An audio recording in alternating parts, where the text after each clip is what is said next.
welcome to our Facebook audiences and everybody who's watching us live here today at Raisina Dialogue in Delhi. We are here to discuss the upcoming Russian chairmanship in BRICS in 2020. My name is Anton Tsvetov. I'm a Deputy Director for Multilateral Economic Cooperation at the Russian Ministry of Economic Development. And I'm joined here by a small but very robust panel of experts. I have here with me Ms. Victoria Panova, who is Vice President for International Affairs at Far Eastern Federal University, and who also heads the expert council that was created in Russia to support the chairmanship. And I also have with me Ms. Aditi Lalbahadur, who is a program manager at the South African Institute for International Affairs, and who is also going to help us with our discussion today.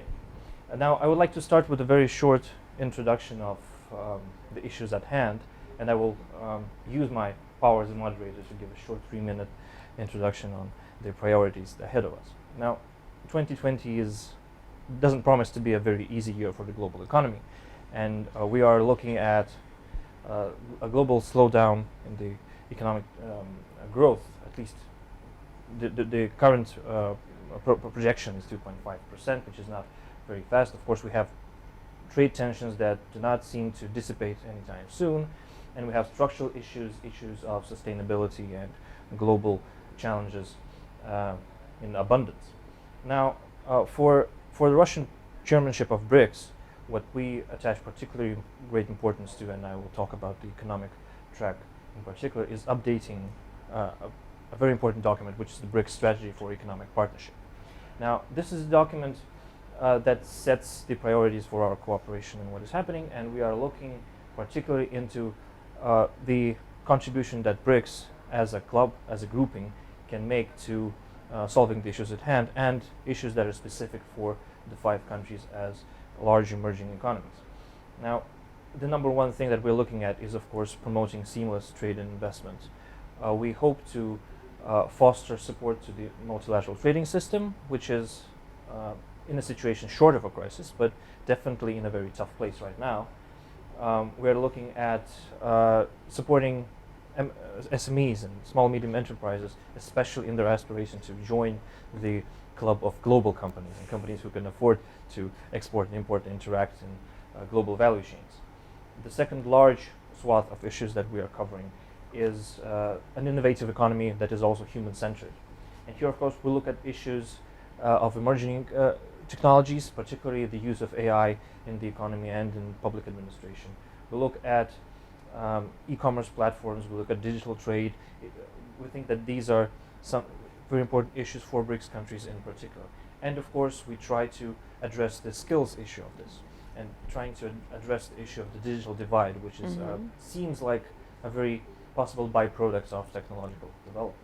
And the third large block of issues we think is crucial for our discussions this year with our BRICS partners is balanced growth and sustainable development. Now, this is an important year for Russia because this year Russia will be for the first time presenting its voluntary national review on sustainable development goals, and our other BRICS partners have already done that, so we would like to tap into that experience as well. And we talk about issues like climate change adaptation, supporting rural areas and remote territories, which is an issue that is very close to the heart of all BRICS countries. And issues like integrating women and young people into entrepreneurship and economic activity. So this is a very brief introduction into what keeps us awake at night when we think about the economic priorities of Russia's chairmanship.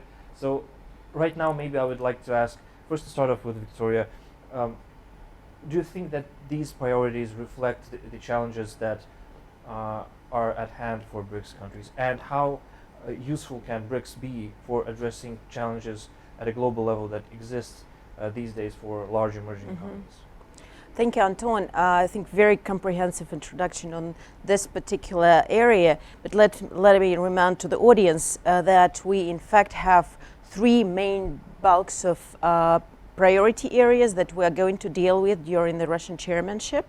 One is political area. So it's about global governance, about how BRICS can contribute to stabilizing the current world order. And we've known that for quite some time the world has been in turbulence, and BRICS countries, and we've heard to Indian Foreign Minister today, and he was saying that India is a stabilizing country and trying to remain like that. And I think all BRICS are trying to remain as stabilizing countries for their and have a gradual reform of this world order, and then how to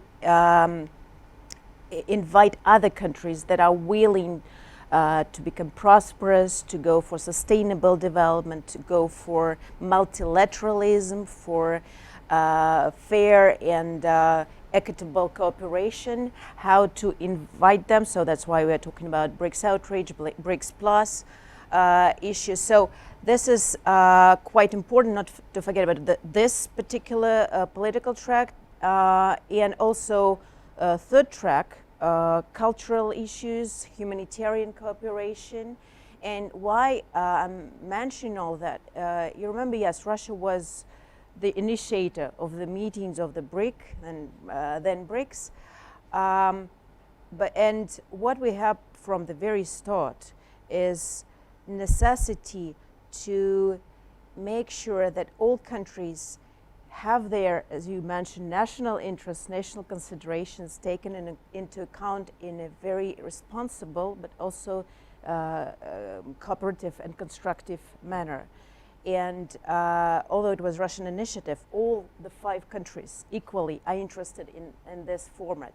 And I think this is how it is contributing and would be contributing to the world. They are all 5, and it makes it easier for them when they're together to start moving. Oh, they already moved into this direction. They are no longer the simple rule takers as what we saw 11 years ago when it was just all starting around. Those countries, a lot of it is due to their cumulative power and their cumulative desire. They are now turning to rule makers, and actually they've turned in certain areas. And we saw quite a number of initiatives that BRICS managed to push through, some of them within the wider global governance architecture, and some of them assist in this global governance reform with initiatives like New Development Bank of BRICS, or pool of currency reserves. So this is all very important. And you've mentioned this strategy for economic partnership. This is another very important area for BRICS cooperation, specifically that it is paying attention to the most urgent, most relevant issues that are now experienced in all BRICS countries, namely digital economy. And I know there's also one more very important issue that ministry is also working on, and it is contributing to the Sustainable Development Initiative. This is the development of remote and rural areas, and I think BRICS have quite a lot of different initiatives where it can share its experiences, its best practices, and then lead each other out of their problems that they might be having. So, thank you, Aditi. Moving to you, I think what Victoria said very important is that BRICS is important as a grouping because of the sheer weight of these countries in the global economy and what they mean. But I also think it's important to not to forget about BRICS countries representing whole continents, basically, in some cases. Right? This is the case for South Africa as well. So, what do you think is the most important thing that South Africa gets out of BRICS, and how does it feed into that? Well, I think, we have to be very careful about how South Africa is positioned as representative of the African continent. I think they would, the government would probably say that they aspire to be the sort of gateway country to be able to allow other African countries to have access to BRICS powers. And I think, but definitely for South Africa, South Africa's positioning in BRICS is very much on the space of, on that front of providing the space for other African countries to be able to engage with BRICS powers. These are all emerging countries, sort of growing powers in the world. But but it is also about fulfilling its own developmental challenges. It's about finding areas of commonality, common challenges that you can learn from and sort of cooperate on in terms of when it comes to issues of development and sustainability. But then it is also on finding its own, addressing its own domestic challenges as well, and also addressing the normative issues of global governance, really. And in BRICS, I think South Africa has found a grouping of common, like-minded countries who espouse a particular equality in the global order and who are able to cooperate collectively towards pushing for that greater equity. Thank you. Maybe one more short question to both of you. So I think this important issue of BRICS as a gateway to global governance and participating in that process, and particularly the importance of, for example, BRICS meetings at every G20 summit, right? That is one instrument to that. So what do you think can be BRICS' role in that system, and more importantly, its relationship with the rest of the global governance system, both the traditional centers of power and those new emerging countries that are not yet members of the BRICS? Sorry, start us. Well, I mentioned earlier about this BRICS outreach and BRICS Plus, and Minister Lavrov was talking today about how many times within the G20 BRICS is finding its the partners who actually support what BRICS is saying, what BRICS is doing, and that's why we are having a number of BRICS friends around those emerging powers, big powers, regional powers that are ready and happy to contribute and to jump in when they can, and supporting their ideology that BRICS is having. But I want to emphasize one more thing. This is outward, but when we look at BRICS, what is very important is that it is not just a top level, it's all throughout. It's BRICS is a mechanism, is a unity for everybody. So it comprehends all layers of the society. That's why we're having for quite some time different areas and all different processes that are ongoing. And during Russian presidency, we'll have over 160 different events. And a lot of those would be involving civil society, academia, business council, and business people from parliamentarians, youth. So it's what is important that it takes into consideration interests not just of some political elite, but of everybody. And that is why I'd like to invite during our presidency our partners from not just BRICS countries, but from those who are interested in what it's doing, from academia, from civil society, to join in and to be part of this process. We're very much interested in involving everybody as much as possible. Yeah, no, I mean, I think that was answered everything, I think. But maybe just to add a little bit of weight to the fact that it is a multi-layered, it always has been a multi-layered approach, and there's been many a strong history of people-to-people interaction, cultural exchanges, think tank exchanges, and so on. And so I think that lends a lot to the BRICS, the longevity of BRICS in essence, because you're speaking really to the hearts and minds of individuals within these nations. And then I think second to say is to maybe just add to the point that it is really actually about creating a locus where for other countries who who see the world in a particular kind of way, who recognize the global inequality and imbalances. And I think BRICS is increasingly becoming that counterweight to the established system. And so that also is that's a testament, I think, to the validity of what it stands for, and also to its longevity going forward. And if we take 30 seconds each, a little bit more, what would be, after the Russian chairmanship, the year is already on, we're a couple of weeks into 2020, so the plans are all here. What do you think could be the agenda for the next couple of years for the next chairmen to sort of uphold and work on that?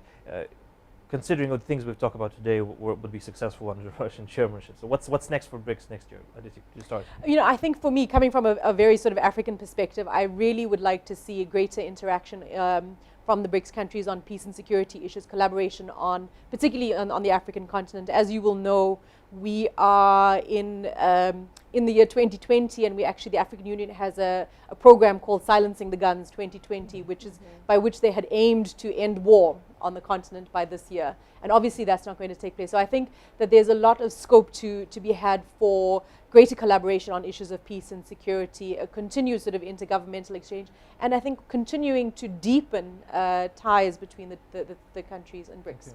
Victoria.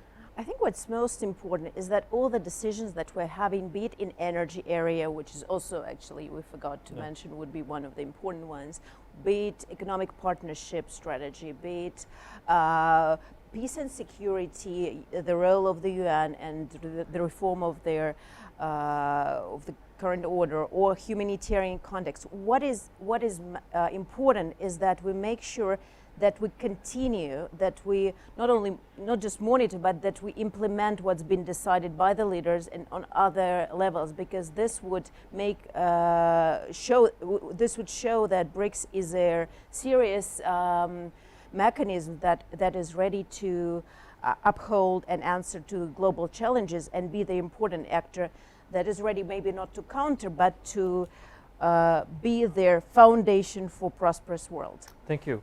So I think we've had a great discussion, though a short one, and we've demonstrated, I think, that BRICS is alive and well, it's kicking, it's relevant, and I hope it will stay relevant. And thank you very much, Aditi and Victoria, for this discussion. I hope to see you and everyone in the audience and everyone watching us on Facebook in one of the 160 events within the Russian chairmanship in BRICS this year. Thank you very much.